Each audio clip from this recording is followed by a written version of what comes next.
Hi ನಮಸ್ಕಾರ ಎಲ್ರಿಗೂ welcome back to my YouTube channel. ಹೇಗಿದ್ದೀರಾ? ಎಲ್ಲರೂ ಚೆನ್ನಾಗಿದ್ದೀರಾ ಅಂತ ಅನ್ಕೋತೀನಿ. ನಾನು ಕೂಡ ಚೆನ್ನಾಗಿದ್ದೀನಿ. ಯಾರ್ಯಾರೆಲ್ಲ ನನ್ನ ವಿಡಿಯೋನ ಫಸ್ಟ್ ಟೈಮ್ ನೋಡ್ತಿದ್ದೀರಾ, ಪ್ಲೀಸ್ ನನ್ನ ಚಾನಲ್ನ ಸಬ್ಸ್ಕ್ರೈಬ್ ಮಾಡಿ, ಹಾಗೆ ಸಪೋರ್ಟ್ ಮಾಡಿ. ಇವತ್ತು ನಾನು ನಿಮಗೊಂದು ರೆಸಿಪಿನ ಶೇರ್ ಮಾಡ್ಕೋಬೇಕು ಅಂತ ಅಂದ್ಕೊಂಡಿದ್ದೀನಿ. ಅದೇನೆಂದರೆ ಚುರುಮುರಿ. ನಮ್ಮ ಕಡೆ ಚೂಡ ಅಂತ ಕರಿತೀವಿ, ನಿಮ್ಮ ಕಡೆ ಚುರುಮುರಿ ಅಂತ ಕರೀತಾರೆ ಕೆಲವರು. ಅದನ್ನು ಹೇಗೆ ಮಾಡೋದು, ನಮ್ಮ ಕಡೆ ಯಾವ ರೀತಿ ಸ್ಪೆಷಲಾಗಿ ಮಾಡ್ತೀವಿ ಅನ್ನೋದನ್ನು ನಿಮ್ಗೆ ತೋರಿಸ್ತೀನಿ, ಬನ್ನಿ.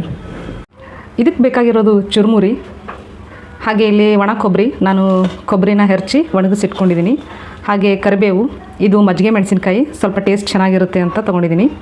ಹಾಗೆ ಇದು ಈರುಳ್ಳಿನ ಚೆನ್ನಾಗಿ ಕಟ್ ಮಾಡಿ ಇದನ್ನು ಒಂದು 2 ದಿನ ಒಣಗಿಸ್ಕೊಂಡು ಇಟ್ಕೋಬೇಕು, ಚೆನ್ನಾಗಿ ಒಣಗಿರಬೇಕು. ಹಾಗೆ ಇದು ಬೆಳ್ಳುಳ್ಳಿ ಮತ್ತು ಕುಟ್ಟಿಟ್ಕೊಂಡಿರೋದು. ಹಾಗೆ ಇದು ಪುಟಾಣಿ, ಶೇಂಗಾ, ಅರಿಶಿನ, ಜೀರಿಗೆ, ಸಾಸಿವೆ, ಹಾಗೆ ಅಚ್ಕಾರದ ಪುಡಿ, ಹಾಗೆ ಸ್ವಲ್ಪ ಸಕ್ಕರೆ ಪುಡಿನೂ ಬೇಕಾಗುತ್ತೆ. ಹಾಗೆ ಉಪ್ಪು, ಎಣ್ಣೆ. ಈಗ ಹೇಗೆ ಮಾಡೋದು ಅಂತ ನೋಡೋಣ. ಮೊದಲು ಬಾಣಲಿಗೆ ಎಣ್ಣೆನ ಹಾಕ್ಕೊಳ್ಳಿ. ನಿಮಗೆ ಎಷ್ಟು ರಿಕ್ವೈರ್ ಇರುತ್ತೋ ಅಷ್ಟು ಎಣ್ಣೆನ ಹಾಕ್ಕೊಳ್ಳಿ.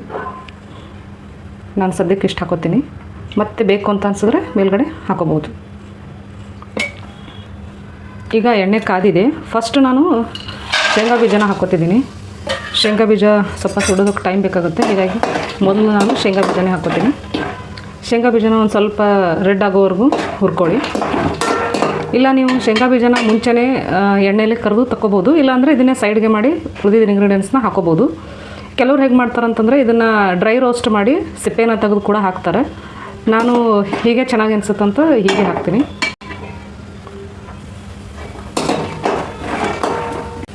ಈಗ ಶೇಂಗಾನ ಸೈಡ್ ಮಾಡಿಕೊಂಡು ಕೊಬ್ಬರಿನ ಹಾಕೋತಿದ್ದೀನಿ. ಶೇಂಗಾ ಇನ್ನೂ ಒಂದು ಸ್ವಲ್ಪ ಹುರಿಬೇಕು ಅನ್ನುವಾಗಲೇ ಸೈಡ್ ಮಾಡ್ಕೊಳ್ಳಿ, ಯಾಕಂದರೆ ತುಂಬ ಹೊತ್ತು ಬಾಣಲೆಯಲ್ಲಿ ಬಿಡೋದ್ರಿಂದ ಅದು ಎಷ್ಟು ಬೇಕೋ ಅಷ್ಟು ಹುರಿಯುತ್ತೆ ಕೊನೆಯೋ ಅಷ್ಟರಲ್ಲಿ. ಈಗ ಕೊಬ್ಬರಿನ ಹಾಕ್ಕೊಂಡು ಒಂದು ಸ್ವಲ್ಪ ಕಂದು ಬಣ್ಣ ಬರೋವರೆಗೂ ಮಾತ್ರ ಹುರಿಯಿರಿ, ಫುಲ್ಲು ಕೆಂಪಗಾಗೋವರೆಗೂ ಏನು ಬೇಡ.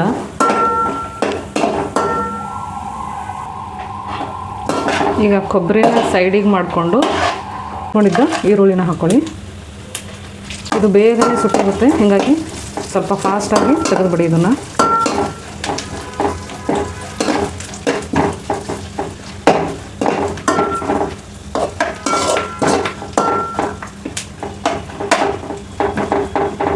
ಇನ್ನೂ ಒಂದು ಸ್ವಲ್ಪ ಎಣ್ಣೆ ಬೇಕಾಗ್ಬೋದು ಇದಕ್ಕೆ.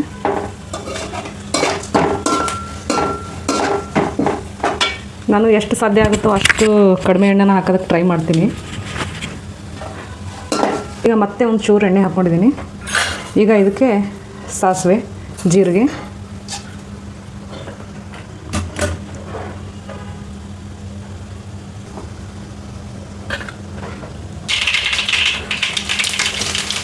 ಬೆಳ್ಳುಳ್ಳಿನ ಹಾಕ್ಕೊಳ್ಳಿ.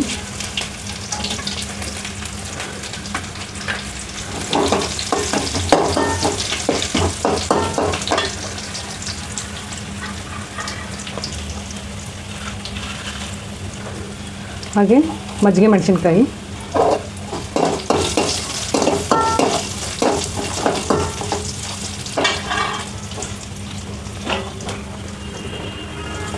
ಹಾಗೆ ಕರಿಬೇವು.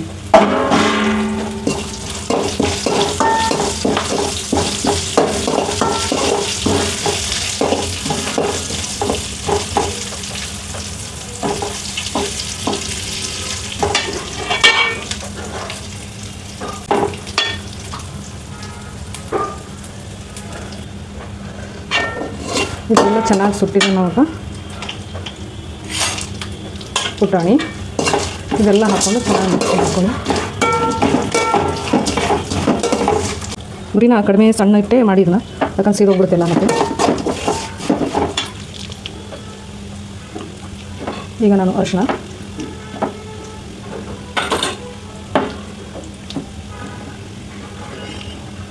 ಖಾರನ ನಿಮ್ಮ ರುಚಿಗೆ ಎಷ್ಟು ಬೇಕೋ ಅಷ್ಟು ನೋಡ್ಕೊಂಡು ಹಾಕೊಳ್ಳಿ.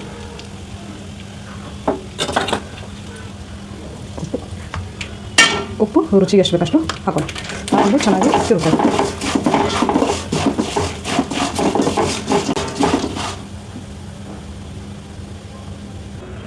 ಈಗ ಗ್ಯಾಸ್ನ ಆಫ್ ಮಾಡಿ ಕೆಳಗಡೆ ಇಟ್ಕೊಳ್ಳಿ. ಇದನ್ನು ಕೆಳಗಡೆ ಇಟ್ಕೊಂಡ್ಮೇಲೆ ಇದಕ್ಕೆ ಸಕ್ಕರೆ ಪೌಡ್ರನ್ನ ಹಾಕೋಬೇಕು.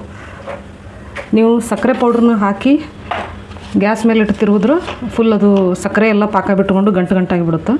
ಹೀಗಾಗಿ ನೀವು ಸಕ್ಕರೆನ ಇಳಿಸ್ಬಿಟ್ಟೆ ಹಾಕಿ, ಏನೂ ಆಗಲ್ಲ. ಬಟ್ ಬಿಗಿನರ್ಸ್ ಇದ್ದರೆ ಹೀಗೆ ಹಾಕಿ. ನಿಮಗೆ ಸಕ್ಕರೆ ಪೌಡ್ರ್ ಎಷ್ಟು ಬೇಕೋ ಅಷ್ಟು ನೋಡಿಕೊಂಡು ಇದನ್ನು ತಿರುಗ್ಕೊಳ್ಳಿ. ಇದಾದಮೇಲೆ ಚೂರು ಮೂರಿನ ಹಾಕ್ಕೊಂಡು ಕಲಿಸ್ಕೊಳ್ಳೋದು ಅಷ್ಟೇ.